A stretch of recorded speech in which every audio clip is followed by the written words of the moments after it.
I wish we could capture the faces we make on the way through the countdown before we go live. Yeah, I know. We're fun. I got in trouble with Justin last week because we weren't looking at the camera enough. So just so you know. Sorry, Justin. Hi, Justin. Hi, everyone.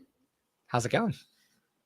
Welcome to the Empire Builders MasterCast Thursday Live. That's right. Or replay. Yeah. If you're not here with us live, we understand. We understand. You have a life. We understand for sure. How are you, Lucas? I am very well. It's been as you and I were talking about before, it's been a very interesting day and it's been an interesting week and interesting in pretty good ways. So very busy, but it's been good busy, not bad busy. Yeah, I've had a pretty good week so far. Sometimes you're the bug, sometimes you're the windshield. Sometimes I'm the windshield. I think I've been the bug a couple of times, but keeps it interesting. Yeah, sometimes I'm the bug, like hanging on to the edge of the windshield wiper.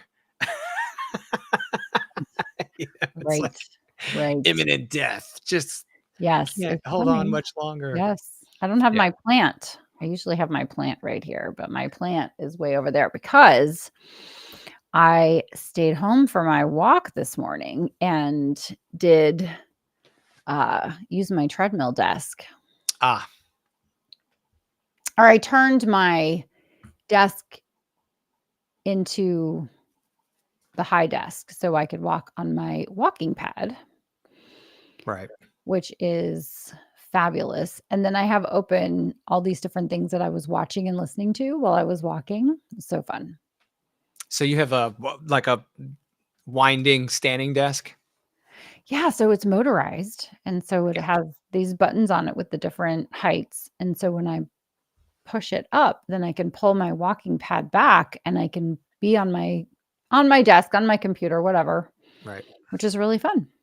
So we had standing desks at headquarters when I was assigned there, and what a lifesaver that was, because sitting in a cubicle all day would just drive you insane. Did it let you raise and lower it, or was it just only a standing? No, you could raise and lower it, and they even had like desks that you could get where the whole desk would raise, like it was a telescopic desk. But for those of us that didn't have the ability to raise the whole desk because of connections and all this stuff, we were able to buy, basically desk mounted elevating. Oh, yes. I used to have one of those too, that it was just but this desk actually is motorized and the whole desk goes up and down, which is super handy because then I don't have to only have some things raise up or put my laptop on something. So, obviously my first world problems are really important. Right. Hello, Justin. We see you. Yes, we see you, Justin. I'm looking at the camera, Justin. I'm looking right at you. Right at the camera. Yeah. So for those that are tuning in on YouTube and are usually tuned in on Facebook, thanks for your flexibility, because this morning Facebook changed their third-party streaming integrations, and only for Facebook groups. You can still connect via a page, but you can't connect via a group. So there's a way to do it with a streaming key, and I've just got to go back in there and figure out what they're doing. But interesting. I feel like there's a lot of tech fighting. There is. No, you can't play in my sandbox. We want you to use our stuff. We want you to use our stuff only, and that's not always practical. Make it so good that people want to be on your stream as opposed to being cranky and not letting people use it. But that's just my... Are you going to use the mom term cranky pants? Is that going to happen? Yes. Don't wear your cranky pants, or go get happy in the same pants you got upset in. That's what I do. Oh. I just go, all right, well. I like that one. I actually have been so upset at different times in my life that I have figured out how to get out of it really fast. And the fastest way to do that is to just go for a walk. So when I get really upset, I just go for a walk. And then I come back and I'm happy. And you live in an unpopulated area, so those walks can be pretty awesome. You could be like Yes. yelling and Yes. throwing things and I'm not doing any of that. That wouldn't happen. You're not the crazy lady walking down Not Fifth yet. Avenue. Not yet. Not yet. Working on it, kids. I'm only in my 50s. You don't know what's gonna happen. So much potential. I could lose it at any time. Yeah. In Just case we're all anyone ready. wants to press hard to see if we can make copies. There you go. Yeah. Who So knows what have that you reference? Only old people know that reference. I have to say this, we were at dinner the other night, and we were talking about Byron's 80s cool thing that he's doing. So for those of you that love the 80s, like, pay attention to this space. We'll be talking about it in the future. And he was like, "Yeah, and members only jackets." Like, "Do you guys know what a members only jacket is?" And they're like, "No." So They didn't know. please comment if you know what a members only jacket is, because Yeah. otherwise I will have to go and kill myself after this broadcast. Yes, it's fine. Justin, do you know what a members only jacket is? He's got it now. He's gotta know. Yeah, He's you know, looking it up right now. in my mind, he's my little brother, right? So I'm 11 years older than him, and so in my mind, he's still the little peanut that came home and was in the bassinet when my mom was making pancakes when he came home from the hospital. You guys are 11 years apart? Yeah. Wow. Yeah. That's pretty impressive. Yeah. My brother and I are 21 months apart. Oh. So it was like having a very closely related. It That's only got cool. awkward for a few That's years. cool. Yeah. Yeah. Yeah, the only time our age ever like created any strife for us was like when I was probably close to 15 and he was, he's 13. It's just a totally different world. Oh, right. Yeah, we'll have to get you a members only jacket, Justin. You're gonna wear one in style in Vegas, backstage. Like, it's all good. It's coming. Now, It's when we talk coming. about Vegas, are we talking about Author Nation or is he going? No. No, no, no. We're talking about the 80s thing. Oh, gotcha. Yeah. Right. Yeah. Yeah, yeah. We have to talk about Author Nation offline. Remind me later. Aye, aye. Aye, aye. Aye, It's aye. all good. We love Author Nation. Yeah, Don't worry. great. Nothing to be concerned about. But what are we talking about today, Lucas? What is the title that we gave it? Because This we have was this was your magic. knowing when it's time to quit. Yeah. I was very relieved to see this topic pop up in your list because man, this has happened to me 2 or 3 times and they were huge decisions, like the dominating Yeah. decisions in my life at that time. So Yeah. this one Knowing resonates. knowing when to quit and when to keep going. Yeah. I mean, it doesn't necessarily have Yeah. to be a job. It could be something in your business as well, Yeah, it which we'll can be talk about. an income stream for sure. Mhm. Well, yeah. So I Before think we we do should that, yeah. I was just about to say before we do that. Honore and I try to police police each other Yes. because we're so excited to talk about these things. Yes. I don't What are have you a reading? badge to hold up. What am I reading? Well, I have been reading this. Buying College Better. Buying College Better, coming soon. Coming soon, coming soon. So I've been reading it like this many times. So as part of my process, so this is a bespoke book. And as part of my process, I go through the books, every single book that I help to create many, many, many, many times. And I'm reading it each time for a different reason. And so this resulted in lots of changes to become this. So we're getting the final files ready and it'll be coming in late May. And Beth V. Walker is the author, and she is, we know her very well, and she's just delightful. She has just been a wonderful, a couple of weeks ago, we had Ali. I did his book Discipline, and this is Beth's book that's next in the queue. Super fun. She's and yes. And I know we talked about talking about mini books today, but we've had a hitch in the giddy up. So we'll hopefully be circling back on that next week. What are you reading? I have been reading The Redemption of Morgan Bright, which is a fiction piece from Chris Panettiere, who's just amazing, beautiful writer, really interesting story. Touches on all types of fascinating topics and important topics, mental health, Okay. mystery. So it's Is got it horror?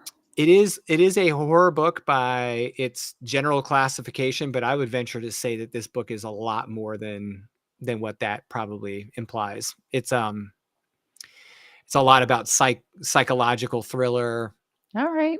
really good. I'm interviewing Chris this afternoon, so I've been really pushing to get through the story. Nice. Um, and I've also been writing or reading this book I'm writing. So for those that have never written something that is, you know, people say they get stuck in the sticky middle. Mhm. Yeah. Do you get stuck in the sticky middle? No, but I could see where it feels like you're in quicksand. You know, Mm, you're in these parts where you really have to make sure that the plot is strong. You have to make sure that you're not losing the reader. You have to make sure that the story is going in the right direction, but you're not giving it away too soon. Like there's a lot that happens in that, like I'd say past the halfway point or close to the halfway point on. It's like the latter 2/3. yeah, And we're in that right now. So for me, it's a lot of like being aware of what you've been writing and what's coming so yeah, that you can manage the middle properly. So I've been got going it. back and reviewing a lot of what the first 30,000 words of the book look like. It doesn't surprise me that's not an issue for you, but it doesn't.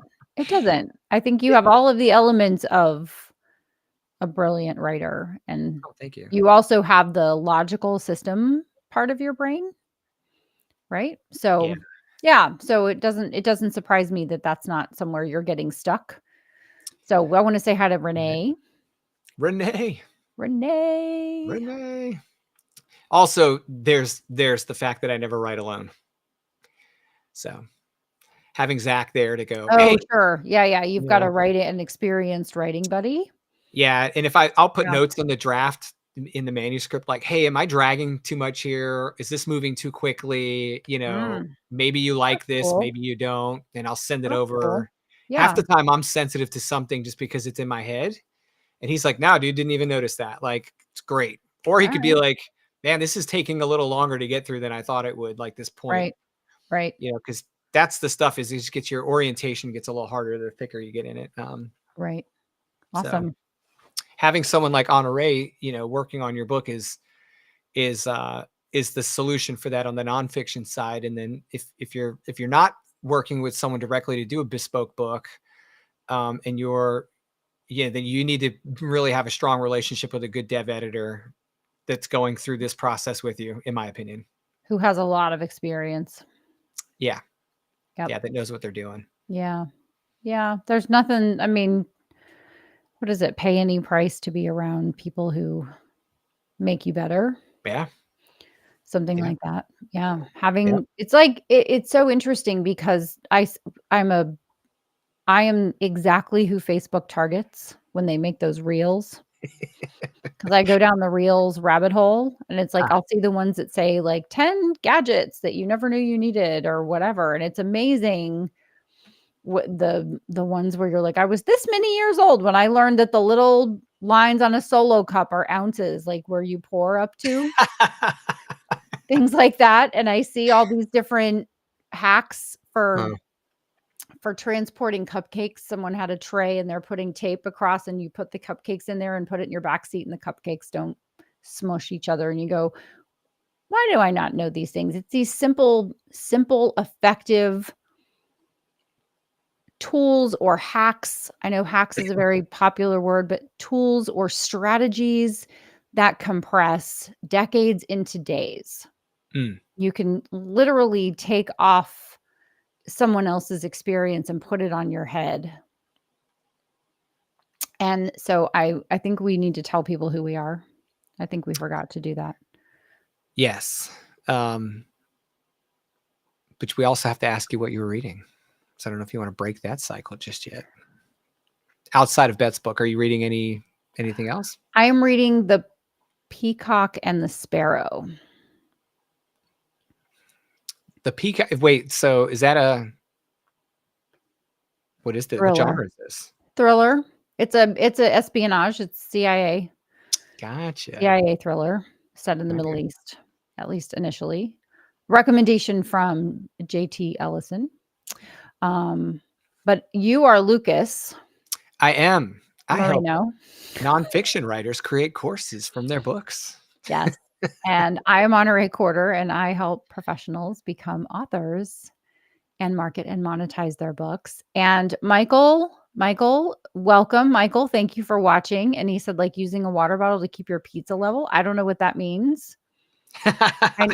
Obviously this is a hack. I don't know, but I want you to know that now Michael spells his name in an interesting way. His E and his A Yes. in his name are, I don't want to say they're backwards because they're not backwards, but it's spelled differently than the traditional Michael. And so now I have this next level attention to detail because I spelled his name wrong after he told me how to spell his name, and I feel terrible about that. So I just want you to know, Michael, I'm paying attention, and I think about it almost every day. Actually, I'm like, oh, I can't believe I spelled his name wrong. So we have Jen Valentino. Hey. And Hey, Jen. Jen is having an excellent week. Jen is windshield all week. Yes. Jen is windshield week. It's windshield week for Jen right now. So congratulations. And also Renee. Renee actually has some, I don't know, Renee, if you want to put what you're celebrating in the chat, but Renee has had some big, exciting news. Mm. And then, of course, Justin's my brother. So his life is fabulous. Because who wouldn't want me as a sister? He can't even say anything right now. So there's nothing. Justin's going to be laughing so hard later when he's editing this. Yeah, he's going to be like, oh, man. Well, I mean, I'm his favorite sister. Well, there you go. Yeah. My brother's my favorite sister. So if you're watching this, Blake. Sweet. Make that a short and send it over to him. Yeah. Yeah. Yeah. He would just nod his head. Yeah. So I think we should dive into our topic. Would love to. 1, because it's 20 minutes after the hour, and 2, because I think it's an important topic. We have a lot to say about it. Aw, I've always wanted a sister. Jen, you can be my sister. Yeah. Yeah. You are so adopted. 1000%. I don't know why we didn't think about it before today. Adopted. Yes. So,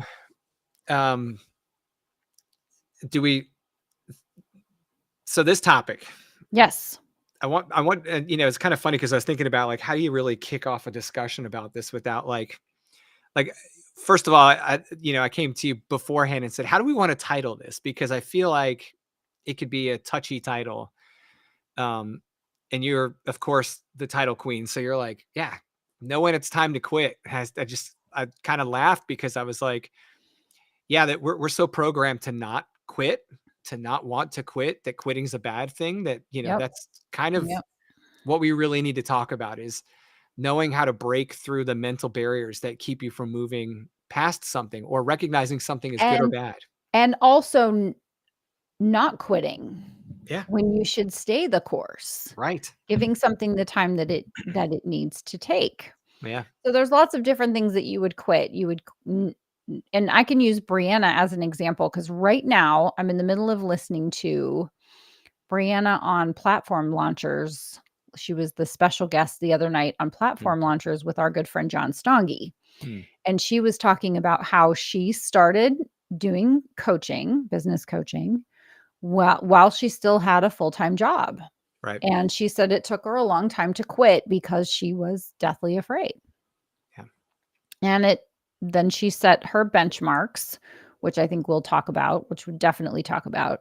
And when she hit those criteria, she let the job go so she could focus on building her business. I think it's a really good idea to know when the porridge is just right. And I'll use a Dr. Philism. Sometimes you make the right decision and sometimes you make the decision right. So I think there are a couple of things at play, and I can just rattle them off, and then we can sure talk about them as they make sense. I I was reading a post by Kent Sanders on Facebook. So Kent's our good friend. He's a ghostwriter I work with to do these wonderful books. And he was saying that when it was time for him to leave teaching and focus on his writing career, he and his wife sat down and decided that there were a few things that needed to be in place for them to feel comfortable for him to quit. And I think those are the logical criteria that I also have recommended that people have. One is a reserve of capital, whether you feel like you need 6 minutes of reserve, 6 days, 6 weeks, 6 months, 6 years. Figure out how much capital you need to have to feel comfortable. Because if you're coming from a scarcity mindset, if you're like, oh my gosh, what if I don't make enough money? Like that's going to get you up at night, keep you up at night, make you crazy, make everyone around you crazy. So figure out what that is and do your best to get yourself in that place. And then is there anything else in play? I really liked what Kent said, is that he and his wife agreed something to the effect of, and forgive me if I don't get this exactly right, but he needed to have 6 months of work behind him. Like he needed to have been working with clients, and then he needed to have 6 months of work lined up. Right. And then you go, okay, here's my criteria. So the first thing is to know what your criteria is before you leave a job. The second thing, and we can spend some time on this too, is to trust yourself.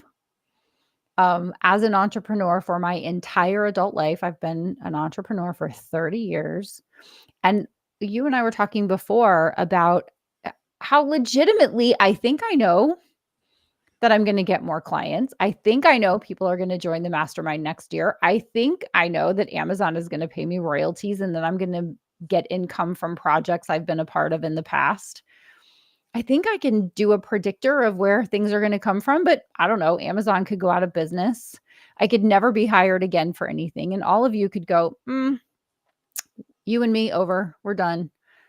Right. So there's no promise of the future. But if you have a job, there's also no promise you're going to have a job. And that can be more quickly taken away from you than any consulting endeavor or any entrepreneurial endeavor, because you rely on yourself. So you have to trust yourself. And also, then you have to have a really good solid plan of action. So if you have all of that in place, then, and the moon can turn into an oyster. Yes. Perfect. But how do you know when to quit if you've been doing something for a long time and you haven't gotten traction? Another aspect of this, and Lucas, you're just going to have to bring me back to each one of these so we can unpack them. But sometimes you have to give something longer than you think that it's going to take to work. You're going to have to put more into it from a time and money perspective. And then you're just going to have to be patient. And nature shows us this all the time. We plant in the spring, we wait in the summer, and we harvest in the fall. And then in the winter, I love this. I saw this a few times this winter. It's like in the winter, the trees just let go of all their leaves. They don't try to hold on to their leaves and wonder if more leaves are going to come. Right? So sometimes you have to know when to let go, but also there is a serious analysis that I think people don't do, which is they don't give things the time that it takes to mature. In Nashville, I lived metro to Nashville, and in Nashville, it's called a 10-year town. If you come here to be a performer, they say you've got to give it 10 years. You need 10 years to get your chops, 10 years to build your network, 10 years to let things happen. And people come and they go, I'm going to go to Nashville. I'm going to get signed. I'm going to be famous. Right. And if you look at, what's her name? What's the gal that's super famous right now? That's Nashville. Like a country singer. Oh, her name is right on the tip of my tongue. Somebody help me. She's been in Nashville for 10 years and all of a sudden she's like everywhere, overnight sensation, but she's been here for 10 years. I don't listen to country music primarily, but my wife does. It's going to come. It's going to come. She's blonde. She's gorgeous. She's hosting the CMAs. Anyway. It's not Carrie Underwood. It's not Carrie Underwood, but I mean, Carrie's been around a long time. Yeah. A long, long, long time. It's not Kelsey Ballerini. Oh, okay. Kelsey Ballerini, it's a 10-year town. Right. So 6 months and I quit is probably not a good time frame. So if you want to leave the stable, steady income, and I use air quotes because I think people who are employed think that they have more stability than entrepreneurs, and I would die on that hill. I would argue that my uncertainty is more stable than your uncertainty. So you're arguing that entrepreneurship is actually more stable than more stable and more certain because I don't have to rely on anyone else to make sure that I'm going to get a paycheck. And no one in a boardroom is going to ever decide, okay, you're done. Here's your 2 weeks notice. Peace out. right. If you're going to leave that, you need to understand what your criteria is. I also think if you're going to quit something, you need to have your criteria. And when you're commencing something, when you say, I'm going to write a book, or I'm going to put out a course, or I'm going to do any type of endeavor, you have to just commit to doing whatever it takes for as long as it takes. And then understand, okay, well, if you're doing something for 5 years and you haven't made any money, maybe if you're not getting any traction or it's not as easy as it could be, do a check-in. But I was talking to someone, I shared this with you, with someone who did a podcast, and he was like, I don't love the podcast. I want to quit the podcast. But he and his wife in their business had made a commitment to do the podcast for 3 years. And so if we make it to the 3-year anniversary and nothing is happening, then we'll quit doing the podcast. And on the night before the 3rd anniversary, they got a huge contract directly from the podcast. And he's like, oh, I hate the podcast. Worth the work. But now I'm not going to quit because I've just started to get traction. And I think some people quit before they get traction. So there's one thing, it's like leaving a source of income to focus on your passion and your side hustle to become your main hustle. That's one set of criteria. And then there's the other one, which is, have you given your book, your course, your consulting, your coaching, your speaking long enough to get traction? And I've been guilty of saying, well, you can turn income streams into money very quickly. And I stand by that because there are faster paths to revenue than others. Ironically, books are one of the slower paths to revenue because you have to produce a quality book and then you have to market the quality book and market it indefinitely. Your book is not an avocado, right? Oh, look at this. Wayne, we've missed you. Welcome back. Wayne. Look at that. Greece? Yeah. Are we in Greece? With the olives and the lemon. Are those lemons or olives? What's happening? My Mediterranean brain automatically goes to one place. Yes. Yes. Also, when are we doing a podcast in Greece? Giving something long enough. Oh, Greece. Wonderful. Giving something long enough to take hold and not giving up too quickly, not quitting right before it's going to be successful. And I have taught myself, because it's been 3:30, 3:45 in the morning a lot of times on projects when I think it's dark, it's never going to be light, nothing's ever going to happen. And then I just do one more thing. I make one more phone call. I send one more email, and then I get success. Right. So how do you know when to quit? I think it's a combination of everything that I just talked about. What did I miss? Or what do we need to talk about? Yeah, I think that, for me, the first time I had to really consider this was when I was going to decide whether to retire or not. I wasn't being told I had to retire. I was just retirement eligible by time and service. So after spending 20, plus years in a situation, which probably is the closest you're going to come to a guaranteed employment that you can get, working for the military on a contract, not as a contractor, but as an active duty member, you're pretty much locked into that agreement. And you have to work hard. You have to work hard for them to get rid of you. Right. I mean, it's normal. It's not normal let's put it this way. The probability of you leaving is far lower than the probability of you staying. And at a certain point, you're going to get pushed out by, opportunity not being there for everybody, because everyone can't make it to the very top as far as Right. promotions and things like that. But Right. by all accounts, I was set up well to continue. And my career was in the right trajectory for that. But I made a conscious decision on my own to retire. And I was over analyzing my options. I was worried about, What? can I An afford to? engineer over analyzing their options? Say it isn't so, Lucas. Oh, the spreadsheet is so crazy to see now. I kept this spreadsheet. I still have it. And it's all the numbers with all the potential outcomes. If I stay in the service till 26, 28, 30, and I make rank at these points, what is my income going to be? What is my retirement end up being? And what does it look like each year moving past as a pension and all the things? Of course. What if I get out at this point and I take a civilian job? What's the job chart with the income chart for the Pay military? scale. What is it called? Pay scale. Oh, okay. Yep. It's called a military pay scale. Oh, okay. Right. So Yep. you And it can goes by Google rank and time in number of service. years. Yeah.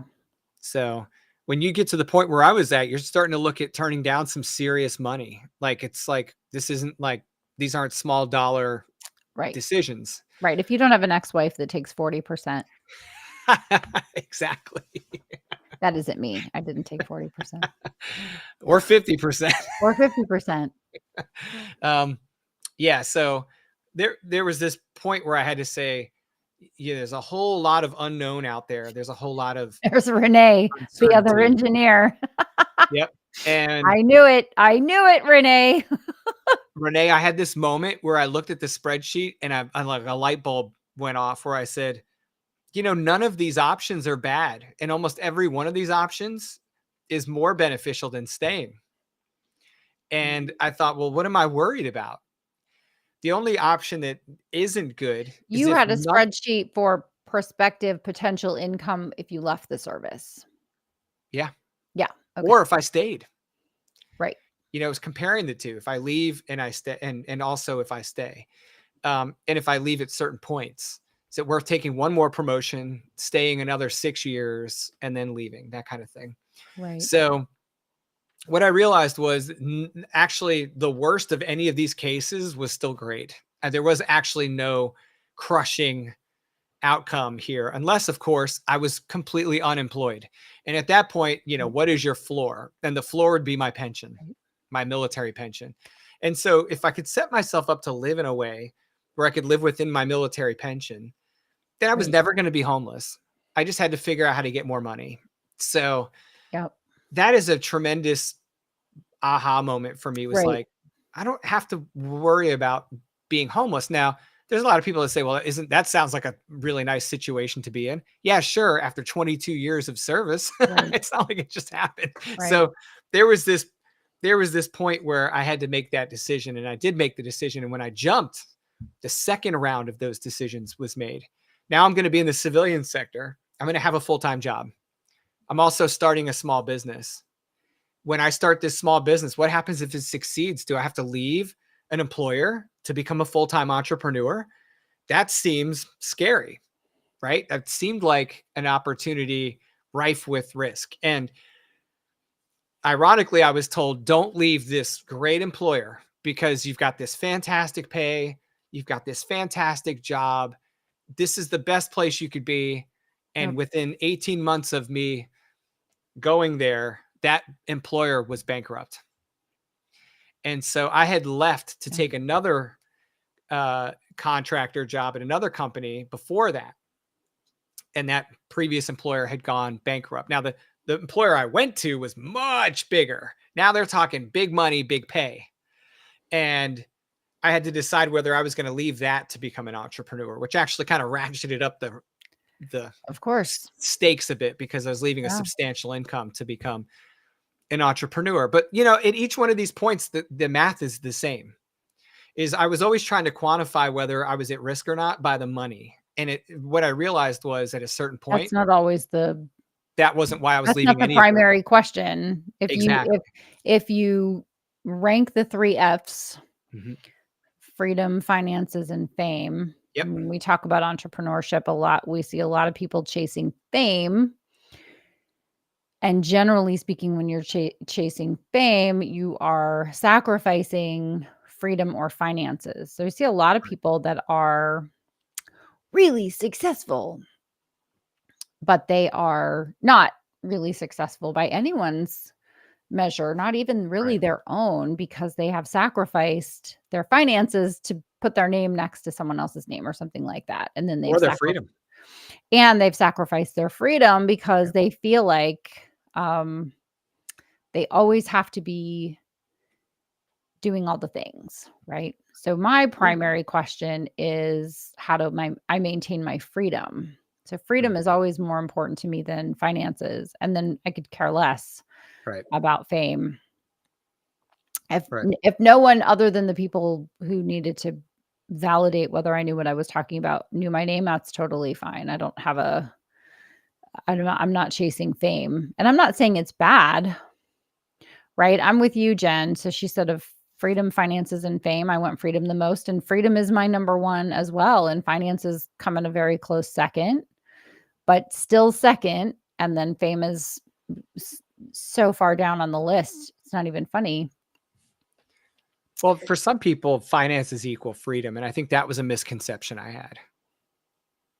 You Right. know? Well, you can think that the money equals freedom, but Renee just said it includes how much time spent away from Jim. Jim's her husband. And Sure. so freedom is also very important there because you want to have the freedom to spend time with the people that you love. And where freedom has come in handy for me is being able to be available in situations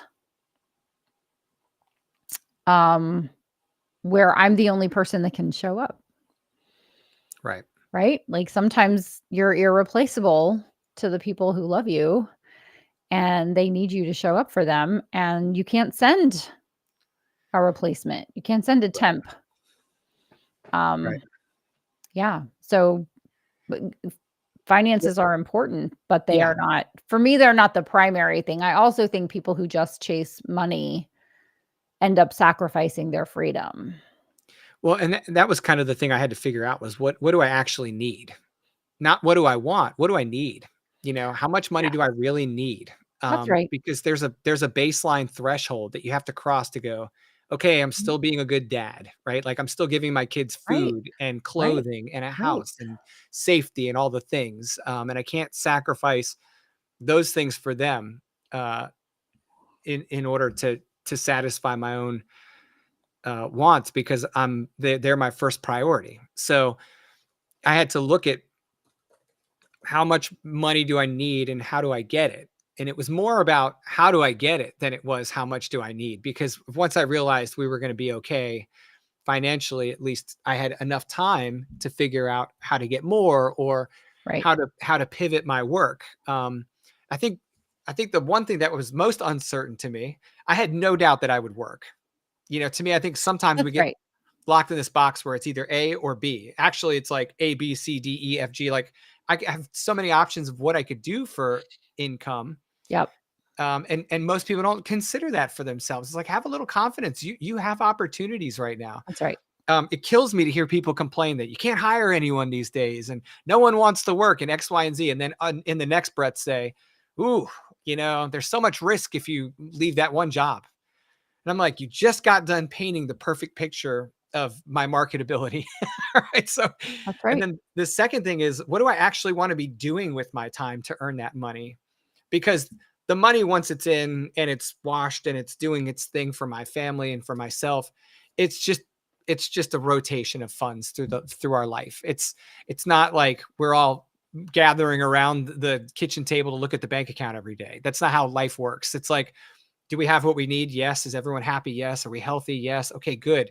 Yep. And so for me, it was like, okay, well, am I spending my time doing what's best for me and the kids? And Yeah. maybe giving up money to be present is a good thing. It's actually far outweighed the financial because my kids aren't going to look back and say, he wasn't at all the My plays. dad wasn't around, but he drove a Maserati. But he sure did bring in the money, like, Yeah. that's never gonna be Yeah. the Yeah, conversation. it's memories and time.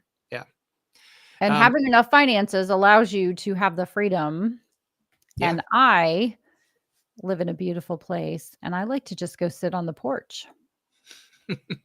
I do. I have books, and I like to just go sit on the porch and read the books, and Right. Byron and I sit out on the porch and talk about things and quality time, and I here's think the that's thing, you would enjoy that just as much if you weren't, regardless of what the yeah, amount of money is in the bank. correct. But if I had less freedom, time freedom, because it's time and money freedom, Right. right? But that Um, takes time right. to accumulate. And there is always, when you're starting something new and you have this goal in mind of here's how much I want to, here's where I feel like I would feel peaceful. And like Right. I said, um, it's, you have to give it the time that it takes. It's got to have time to work, and it's going to take longer. Mhm. It's going to cost more money, and it's going to take more effort, everything all the time. And I know from living on property, and you know this too, everything is $5,000. I was super excited when we got a new finishing mower and it wasn't $5,000. My husband was like, it's only like 4 grand, 3 grand, and I was Right. 3,500, I think. And I was like, it wasn't $5,000. That's amazing. That's because everything is $5,000. Yeah, Like, the little self-propelled push mower is not gonna do it. no, not when you have, not when No. you have a Yep. lot of blades of grass Yeah. to mow. So, nevertheless, it's going to cost more, it's going to take longer, and it's going to require more effort. So, just so you know, Front door. no, thank goodness I changed that from the doorbell because Shadow Uh, is trained. There are certain things that you say, which I will not say them, phrases, and also if I use the doorbell alarm, ah. uh then to remind me to do something. That was just my drink water alarm, which I did not turn Okay. off. Sorry. Um, he will go nuts. So I have learned to stop saying certain phrases because Right. he's asleep right there. Super sweet. So nevertheless, you please don't quit before you've done an unemotional analysis of the thing that you're thinking of quitting. Right. And I think that's where people get frustrated emotion, they get angry emotion, they get sad emotion, they get scared emotion, and they don't look at something from the practical perspective. Have I put in the time? Have I given the seeds time to grow? Have I given the plant enough time to produce fruit? Do I have the right support system around me? Have I got mentorship? Do I have a bunch of people around me that are going to give me some perspective on this? Because you don't want to quit. There's an attorney here in Nashville who had a client, and they had created an app, and they weren't getting any traction with the app. They hadn't sold the app, and they were like, we're just going to make it open source. We're just going to give it away. And he goes, like, let me just make a few phone calls. And so he started calling everybody. And then when he was talking to people, they were like, well, who's interested in this? And he's like, literally everybody. And they sold it for $100 million. They were gonna give it away. They were going to give it away because it had been 3 years and they hadn't gotten any traction with it. And thank you, Jen. And apparently the best older sister. And he was just like, just wait a minute. Let me just before you just do that, let me just make a few phone calls. And they negotiated a deal. And 30 days later, they had $100 million, but they were ready to quit. They were ready to throw in the towel because they just hadn't seen the results that they wanted. And that reminds me to remind whoever needs to hear this now or in the future, that when you say, I've tried everything, you haven't tried everything. You might have tried 3 things. You might have half-assed 2 other things. So you might be up to Yeah. 5. But make a list of the 10 things. What are the 10 ways you can market your book? What are the 10 ways you can get the word out about your business? Who are the 10 people you need to talk to? Mhm. Who are the 10 strategic partners that you need to approach? And then wherever you have a gap, focus on that gap. Everything always comes back to, yes, it's impossible to try everything, but most people say, well, I've tried everything to be healthy. Or to You make know, it as an author. I will joke sometimes and say I gave up, sugar and it was the longest 3 hours of my life. Right? And so you have to give things the time. You have to give things the time that they take. You can't be so quick to just go, I quit. And you and I've had this conversation about things that we're doing together. And we just go, you know what? We're just not quitting. Nope. We're just going Yeah. to keep doing it. And you have to maintain that 100% commitment. Also, understanding that there's a difference between leaving something that is hurting you and something that isn't. And I Right. feel like, when you can identify very quickly and easily a significant negative impact that something is having on you, um, and there's and you haven't considered how to either alter that situation to make it less hurtful or to become Yep. beneficial, you would be crazy to just sit in that and let it bleed you to death, for That's example, in right. a business or whatever. I talk a lot about fund flows when I coach my clients, Mhm. because you're going to put a lot of money up front to invest in product development, like launching courses or writing a book Right. and publishing a book Right. and all these Right. things. And inevitably, the business people, we think like businesses, um, want to know what the ROI is. Like, when do I break even? When do I get profitable? Right. When? And it's like, well, there's probabilities of when you That's could do right. these things, but it's so much bigger than just, is the product built and are you talking about it? I Right. don't know how long you've been building an audience. I don't know how many Right. people you've actually talked to about this thing, even know it exists, that you're going to be launching this book. Or, and when I came into the fiction side of world, I noticed that some of the authors who were even the traditionally published authors, they were talking about their books a year out from the publication date. And I was like, man, like what a Yeah. life. They're, Yeah. they're like, hey, check Yeah. it out. This is coming out next spring. I'm thinking, in my world, that was a very Yeah. odd thing to see, because I was Yep. working in government contracts where none of that existed. Right. And I found it interesting that these people were investing in marketing that product the Mhm. second they had the opportunity to. They were invested in marketing the second Yeah. that thing could be talked about. And it's because it is a life cycle approach to getting eyes on the thing and getting ears involved in the message. And so if that person doesn't have a successful experience, who are they going to point the finger at if they Right. didn't do the work that they know it takes to get where it needs to be?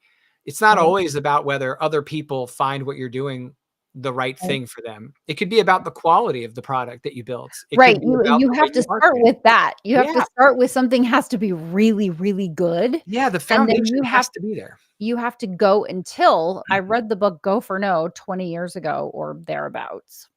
Everything is 20 years ago now. And also the 80s were 20 years ago, in case anyone's wondering. Mm, Um, and the premise of Go for No is figure out how many no's you need to get a yes. yeah. So if you want 10 new clients and you have to talk to 10 people and get 9 no's to get 1 yes, you have to talk to 100 people. Right. So I just keep talking to people. And when someone tells me no, I'm like, "Oh, great. Thanks. I'm not closer to a yes." Hmm. When I get a yes, I'm like, "Oh, now I need all these no's." Now I need to get more no's.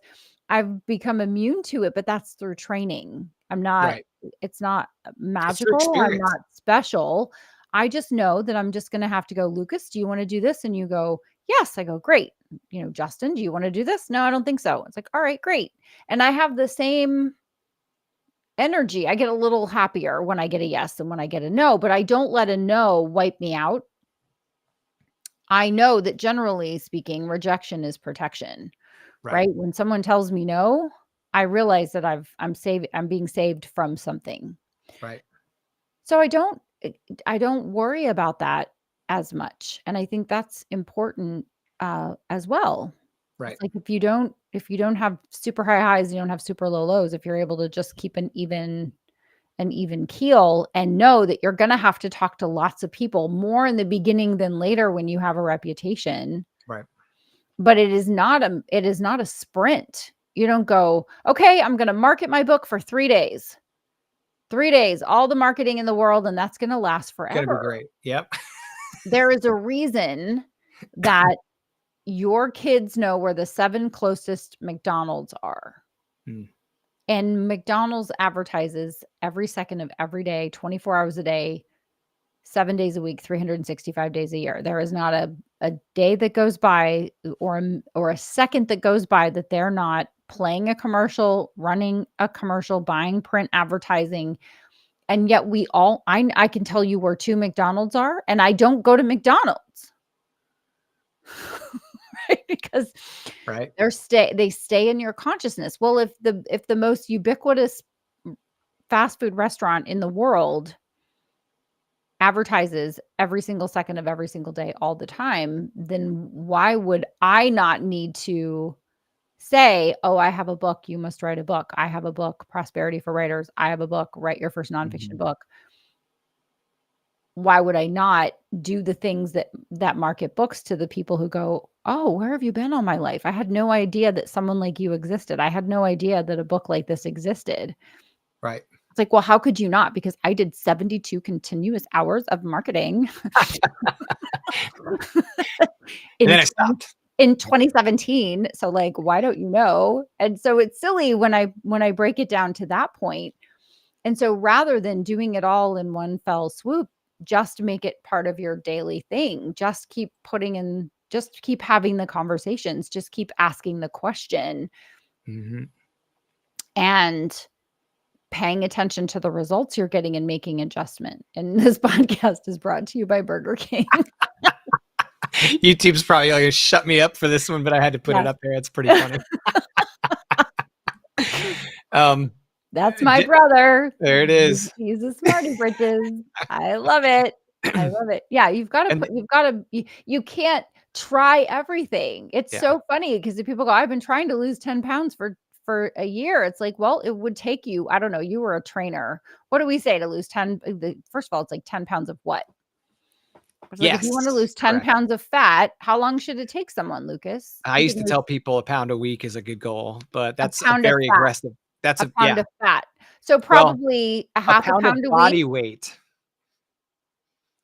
Well, It's but it's what if we're simultaneously lifting heavy, asking for a friend? it's really hard to not to go into a diatribe. It's really hard for anyone to differentiate up to a 5-pound difference in your body composition without putting you in a scanner.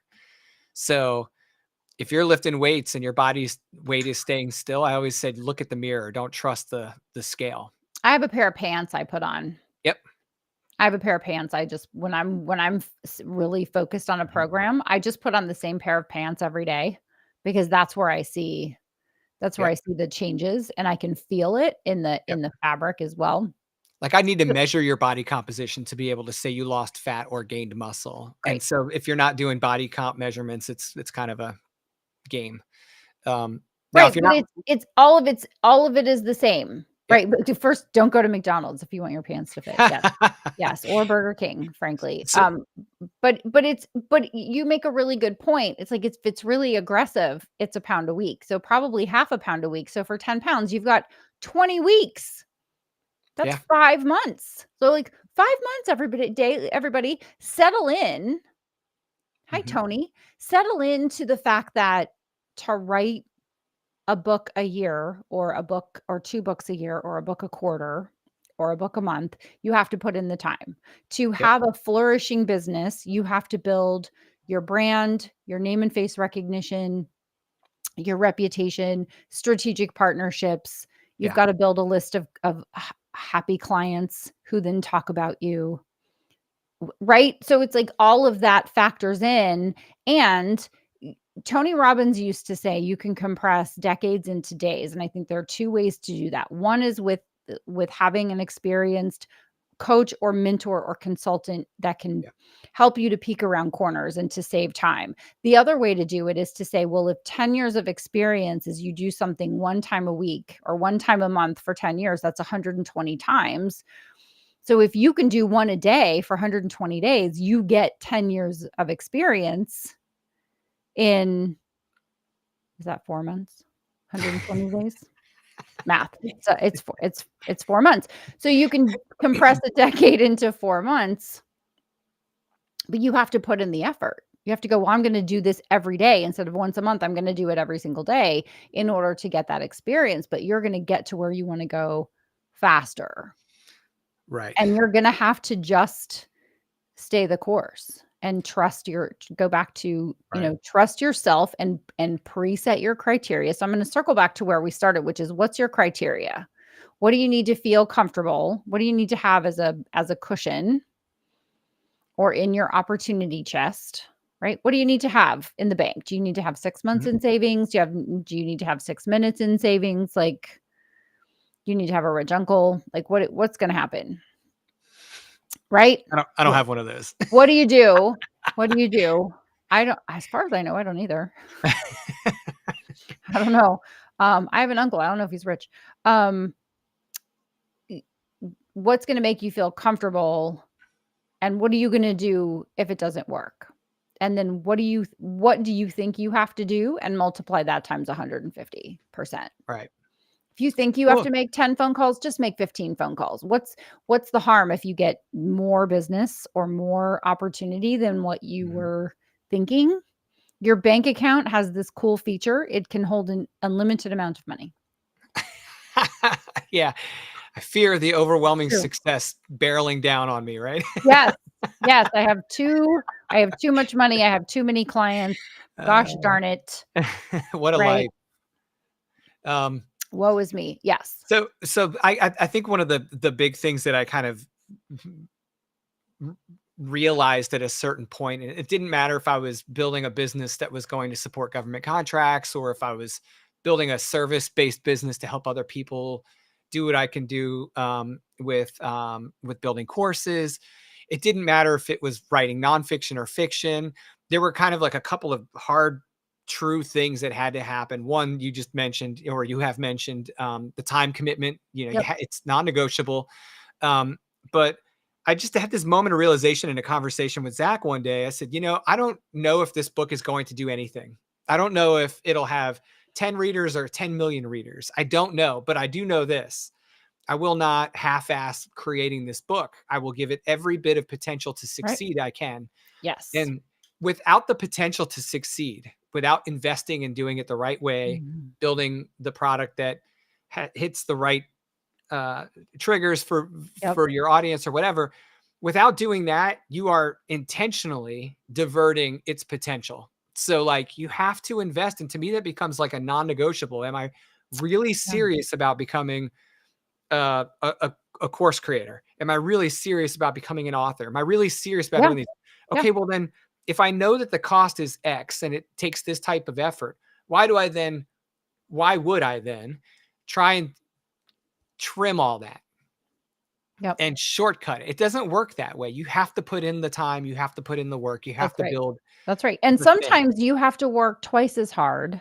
You have to work at your day job until your side hustle. I always recommend you have a reserve. There are 3 things I recommend people have, and I think we can wrap here, right? Sure. There are 3 things people need is if you have a spouse or a significant other, you need their support. You need their unwavering support, and they need to be all in on the support. Absolutely. Unconditionally. You need to have a reserve that both of you agree on or that you agree to, right? If you're by yourself, you go, okay, this is what I need to have in reserve in order to feel comfortable to take the leap. And then you need to not let go of branch A before you're firmly holding on to branch B. So given the chance, and you and I have a mutual client that when I first spoke to him, he wanted to leave his very cushy multiple six-figure corporate job. And I said, do you have the support of your spouse? I do. Do you have financial reserves? I do. Okay, well, let's hold on to branch A and build branch B until branch B has some legs. Like, let's get you some income. If you don't have to quit, if you can still put in the time and you have some flexibility with your schedule, then build this other thing. Is it so terrible to have two income streams for a minute while you're still building? And then you let go of branch A and you go, okay, branch A is done because branch B is solid and I'm going to hold on to that. And it's amazing how much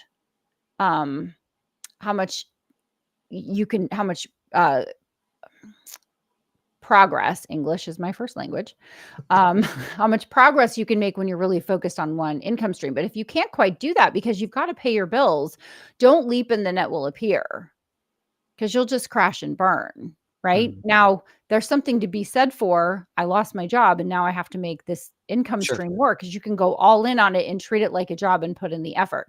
The three things again were, Michael, total spousal or significant other support. If you're single, it doesn't matter. Then you just need to believe in yourself twice. But if you have a spouse or significant other and they are going to be in your ear going, well, you used to have a paycheck. You used to have a paycheck that came in on the 1st and the 15th. And I don't know why where's the money? Show me the money. Like, if you are going to be nagged to death by someone, it's not going to work. You have to have someone who speaks life into you and who encourages you. That's the first thing. The second thing is you have to have some kind of reserve that makes you comfortable. The more entrepreneurial you are, the less of a reserve you need, because you're just kind of like, I believe in myself, it's going to work out. But if you've been traditionally employed for a long time, you probably need a bigger reserve than someone who doesn't. And then you need to hold on to your original income stream while you're building your second income stream. Unless you don't have an original income stream, and then you just go, well, this better work. this better work. Good stuff. Yeah. Did we cover it all, Lucas? I think we covered enough. All right. Thanks, everybody. Thanks, everybody, for tuning in. We hope we answered your questions. If you have a question you didn't ask, be sure to leave it in the comments, and we'll come back to it in a future episode. Good. So, yeah. That can be a good thing, Michael. Yeah. Now you're just a victim of your own circumstances. That's right. You gotta kind of, which is a joke. It's a funny way to say, we're all in a situation where alone or with others, we are in our situation. So you have to learn how to navigate that. Right. Yep. Yeah. Thank you, Wayne. Thank you, Tony. Thank you, Jen. Thank you, Renee. Always thank you, Justin. Sorry, I didn't look at the camera a lot. I mean, do with it what you will. We try. I tried. I'm very trying. And so next week, I think we're going to talk about mini books. Yep. I think we're going to be able to talk about mini books and why they can be effective and helpful in building your business, and also easy, fast, lucrative, and fun to put out there. And it's supposed to be, hold on, let me consult my notes. It's supposed to be 73 degrees today, which crosses over my minimum temperature requirement of 70, and it's sunny. So I think I am going to go make a sandwich and sit on the porch and read a book for a little bit. Yeah. What are you going to do, Lucas? Well, after I get done talking about this fantastic course that I'm showcasing, I'm going to go eat real quick and then record another podcast. Excellent. Yeah. I get to hang out and interview Chris, and he's amazing. That's awesome. So yeah. Nothing like author buddies, right? Oh my gosh. He's so hilarious too. A lawyer. I like to give him a hard time because he's a lawyer. So nice. Chris, if you're watching this. Yeah, Chris. So you have a course that is on sale, right? Yes. Monetize your book with a course is normally $750. Big money. Yeah. And right now it is $297. $297. And so you'll have a link in the show notes somewhere on YouTube. You can And find it at the Empire Builders MasterClass.com. nice. And, how long will it be on sale? That I have yet to determine. Okay, so 12 minutes. Because I have to move it across 3 different business lines when I do the price. So I've got a Right. couple of pieces to put together. Yeah, So, for sure, for sure. Awesome. All right, so 297. What will they learn in the course, and what are the bonuses or extras that come with it? yeah, so the course itself is everything you need to learn to build a course, whether you have a book or not, just to get that out there for people. So if you haven't quite yet finished your book or you plan to build a book one day, it's still applicable to you. There are a few lessons that particularly help nonfiction authors convert their content into book content, but you can build a course from scratch off of this same course. And I teach people how to develop a course foundation, how to develop their curriculum, how to approach their marketing, how to handle the tech of learning management systems and Yeah. CRMs and video and audio recording and all the things. And I also give a pretty sweet book resources bundle away to all the attendees. Yeah. So Well, yeah, I have to say when we met, I had several courses under my belt and had done pretty okay with the courses, and I learned so much from our no, conversations and from that course. I mean, there it's just like books, right? You can do a terrible job, you can do an okay job, you can do a fine job, or you can do an excellent job. And I think I was doing a kind of between okay and fine job. And my courses since we met have been uh significantly better. oh, well, that's nice to hear. Yeah. Yeah. Well, you've really helped me to see what I wasn't able to see before. It's like you right there, the 4 levels of competence, Mm. and sometimes you're unconsciously incompetent, and I think that's where I was in a few things because I just didn't know what I didn't know. Right. And then Yeah. sometimes people overvalue things that don't mean anything, right? It's Yeah. like because you're watching content that other people are pumping out, and it's like you have to do this way and you have to do that. It's like, nah, your experts don't look at it that way at all, and the industry doesn't Right. value it that way. And Right. I mean, if you don't Right. really work with someone that's embedded in an industry, it's hard to Mhm. know what to trust. Yeah. Yeah. So, Yeah. Awesome. yes, ma'am. Thank you, sir. All right. Well, thank you so much, guys. We'll see you next week. And Yes. many books. That's going to be a fun conversation. Yeah, it is. Yeah, it So, is. Perfect. All right. Well, thanks yep. everybody, and we will see you next